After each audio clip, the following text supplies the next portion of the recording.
ராஜேந்திர பாலாஜி என்ன சொல்றாரு? அறிக்கை கொடுத்தாரா இல்லையா? நம்ம சொன்ன பிறகு இன்னும் வரல. வாய் திறக்க சொல்லுங்க.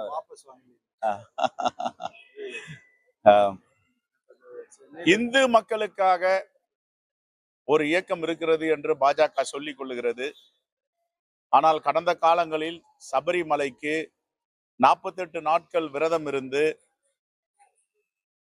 யாத்திரை செல்லும் பக்தர்களுக்கு இன்று ஒரு மிகப்பெரிய அதிர்ச்சியான கொடுமை நேர்ந்திருக்கிறது. இருமுடிகளை எடுத்துக்கொண்டு விமானத்தில் பயணம் செய்யக்கூடாது என்று உத்தரவு வந்திருக்கிறது. இதை வன்மையாக காங்கிரஸ் பேரியக்கம் கண்டிக்கிறது. உடனே பிரதமர் அவர்களும் விமான போக்குவரத்து துறை அமைச்சரும் இதில் தலையிட்டு எப்பொழுதும் போல் இந்தியாவில் வெளிநாடுகளில் இருந்த யாத்ரீகள் இருமுடி எடுத்துக்கொண்டு பயணம் செய்வதற்கு விமானத்தில் அனுமதிக்க வேண்டும். அப்பொழுது நாங்களும் இந்து தான், இங்க இருக்கிறவங்க பெரும்பாலும் இந்துக்கள் தான் இருக்கும். அப்ப நீ இந்துக்களுக்காக பேசுறேன்னு சொல்லிட்டு இந்துக்களுக்கு துரோகம் செய்யலாமா? இந்துக்களுக்கு மனநிலைக்கு எதிரான ஒரு நடவடிக்கை எடுக்கலாமா? இதுதான் எங்களுடைய கேள்வி. என்ன சொன்னீங்க? தூய்மை பணியாளர்களுக்கு வந்து தமிழக அரசு 3 வேளை உணவு சொல்றாங்க. ஆனா என்னன்னா ஊதிய பணி நிரந்தரம், ஊதிய உயர்வு என்ற கோரிக்கையை பரிசீலனை செய்யணும். கண்டிப்பா நாங்க அதை ஆதரிக்கிறோம். தூய்மை பணியாளர்களுடைய கோரிக்கையை நிறைவேற்றுவோம் என்று அவர்களுக்காக காங்கிரஸ் பேரியக்கம் தொடர்ந்து குரல் கொடுத்து கொண்டிருக்கிறது. அவர்கள் போராடும் பொழுது கூட காங்கிரஸ் பேரியக்கம் அவர்களுடைய போராட்டத்திற்கு ஆதரவு தெரிவித்து நாங்கள் கலந்து கொண்டோம். தூய்மை பணியாளருடைய கோரிக்கையை நிறைவேற்ற வேண்டும். இன்னும் சொல்ல போனால் மாவட்ட ஆட்சித் தலைவர்களுக்கு நிகரான சம்பளத்தை அவர்கள் கொடுத்தால் கூட அதில் நியாயம் இருக்கிறது, நீதி இருக்கிறது. முதலீடு வந்து ஆந்திராக்கு போயிருக்கு அப்படின்னு சொல்லி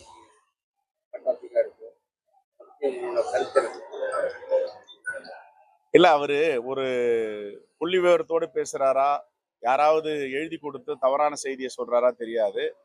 நான் திருப்பெரும்புதூர் எம்எல்ஏவாக நின்றுட்டு இருக்கேன். எனக்கு தெரியும் எவ்வளவு தொழிற்சாலைகள் கடந்த 4.5 ஆண்டுகளில் வந்திருக்கு. இதற்கு முன்னாடி எத்தனை தொழிற்சாலைகள் இருந்தது. தொழிற்சாலைகள் என்றாலே ஆர் வெங்கட்ராமன் அவர்கள் தொழில்துறை அமைச்சராக இருக்கும் போது முதல் கிண்டி சிப்காட், அம்பத்தூர் சிப்காட் தொழிற்பேட்டைகளை கொண்டு வந்தது காங்கிரஸ் பேரியக்கம் பெருந்தலைவர் காமராஜர் ஆட்சி காலத்தில்.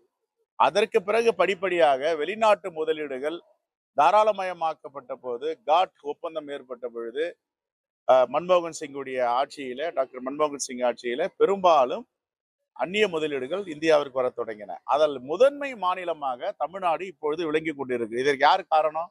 எடப்பாடி பழனிசாமியா? இந்த வெளிநாடு முதலீடு வரும்போதெல்லாம் அவரு அமைச்சராக இருந்தாரா? 96 தான் முதல் ஊண்டாய் கம்பெனி எங்க பகுதிக்கு வந்துச்சு. நிசான் ரெனால்ட் வந்துச்சு, சாம்கால் வந்துச்சு, நோக்கியா வந்துச்சு, பென்ஸ் கம்பெனி என்று சொல்லுகின்ற ஜெர்மன் நிறுவனம் வந்தாங்க. அதுக்கப்புறம் செயின்ட் கோபென் பிரான்ஸ் கம்பெனி வந்தாங்க. இதுதான் சொல்ற பெரிய தொழிற்சாலை. இப்ப பாத்தீங்கன்னா Tata hi tech infrastructure, IT companies எல்லாமே பெரும்பாலும் 350 தொழிற்சாலைக்கு மேல என்னுடைய தொகுதியில இருக்கு. அவர் வேணா வெள்ளரிக்கை கூட சொல்லுங்க. திமுக ஆட்சியில் எவ்வளவு முதலீடு வந்திருக்கிறது, எடப்பாடி பழனிசாமி அவர்கள் 4 ஆண்டுகள் முதலமைச்சராக இருக்கும் பொழுது எவ்வளவு முதலீடு வந்தது, திமுகவை விட தொழிற்துறையில் வளர்ச்சி பெற்றதுன்னு அவர் சொன்னா நான் இன்னைக்கே சட்டமன்ற உறுப்பினர் ராஜினாமா செய்ய தயாரா இருக்கிறேன். அதே போல எடப்பாடி பழனிசாமி அவர்கள் அவர் ஆண்ட ஆட்சி காலத்தில் நிறைய தொழிற்சாலைகள் நிறைய முதலீடு வந்தால் அவர் ராஜினாமா செய்ய தயாரா இருக்கிறாரா? இதை சவால் விட்டு சொல்லுகிறேன். இன்னைக்கு அவரை வெள்ளை அறிக்கை கொடுக்க சொல்லுங்க, நானும் வெள்ளை அறிக்கை கொடுக்குறேன். இன்னைக்கு இந்தியாவில் முதன்மை மாநிலமாக எலக்ட்ரானிக்ஸ் குட்ஸ் முதன்மை மாநிலம் ஏற்றுமதியில எந்த மாநிலமாவது ஓவர்டேக் பண்ண முடியுதா? இல்ல. இன்னைக்கு ஒன்றிய அரசுடைய ஜிடிபியோட தமிழ்நாடு அரசு ஜிடிபி உயர்ந்திருக்குது. எல்லா துறையிலும் மேலோங்கி நிற்குது. இதை அவர் சொல்ல முடியுமா? ரைட்.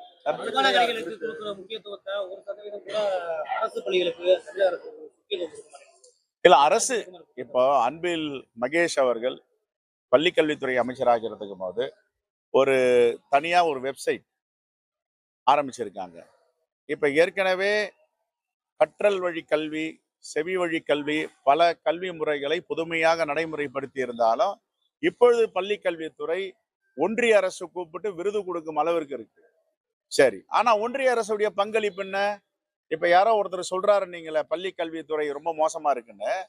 ஒன்றிய அரசு கிட்ட சொல்லி நமக்கு கொடுக்க வேண்டிய பணத்தை கொடுக்க வேண்டியதானே?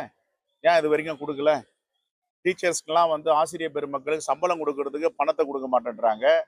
ஏழை எளிய மக்கள் குழந்தைகளுக்கு அவர்களுக்குரிய புத்தகங்கள், அவருக்குரிய காலணிகள் வழங்குவதற்கும், இன்னும் சொல்ல போனா மாற்றுத்திறனாளி குழந்தைகளுக்கு திட்டத்துக்கு எதுக்குமே பணம் கொடுக்க மாட்டேன்றாங்க. நிதியை கொடுக்காத ஒன்றிய அரசை கண்டிச்சு இவங்கெல்லாம் அறிக்கை கொடுக்க மாட்டேன்றாங்க, பேச மாட்டாங்க.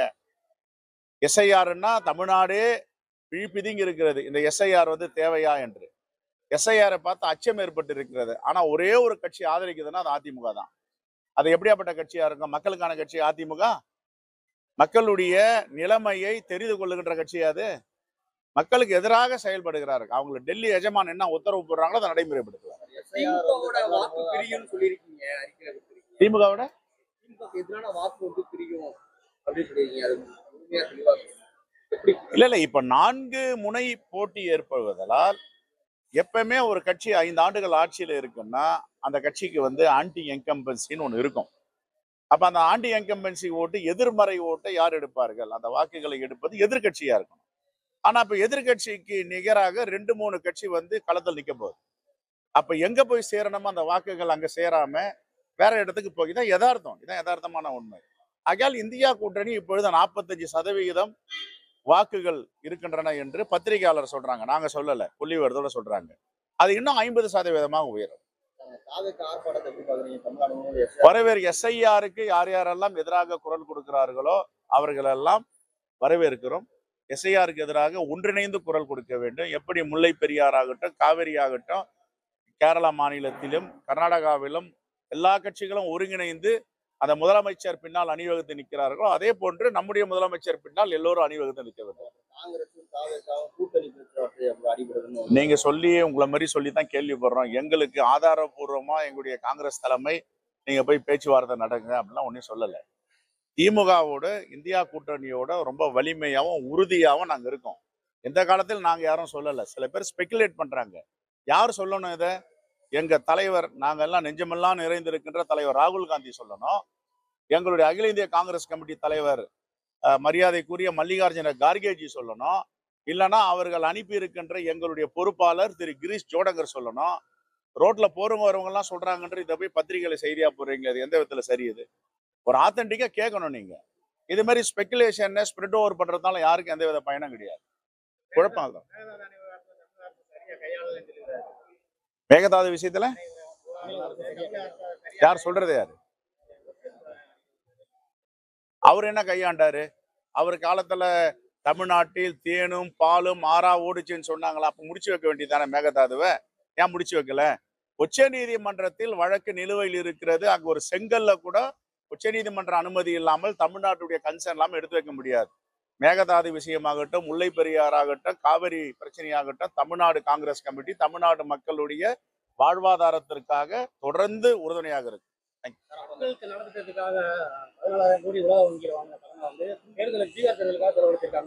14,000 கோடி இல்ல, 1,21,000 கோடி. 1,21,000 குடும்பங்களுக்கு 10,000 ரூபாய் நிதி கொடுத்திருக்காங்க. பீகார்ல இருந்து 3 கோடி சகோதரர்கள் சகோதரிகள் தொழிலாளர்களாக தென் மாநிலங்கள்ல வேலை பார்க்கறாங்க. என்னுடைய தொகுதியில லட்சக்கணக்கான பீகாரிகள் வேலை பார்க்கறாங்க.